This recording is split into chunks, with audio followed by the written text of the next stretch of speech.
আমাকে যখন cross fire যখন নিয়ে যাওয়ার হোক, চোখ বাঁধা, হাতে হ্যান্ডকাপ লাগানো, আমার মনে হচ্ছিল আমি এই এখনই, পাখি যেমন উড়াল দেওয়ার আগে হালকা হয়ে যায়, বিমান যেমন আকাশে আগে হালকা হয়ে যায়, এখনই উড়বে, ঠিক তেমনি ভাবে আমি আল্লাহর কাছে এক্ষুনি চলে যাব।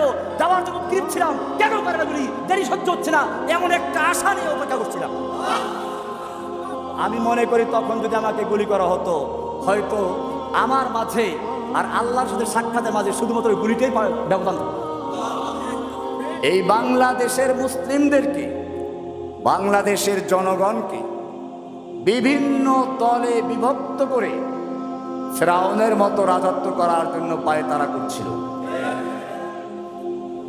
যারা একটু বয়স বেশি তাদেরকে রাজাকার, যারা যুবক তাদেরকে জামাত শিবির অথবা জঙ্গিবাদী,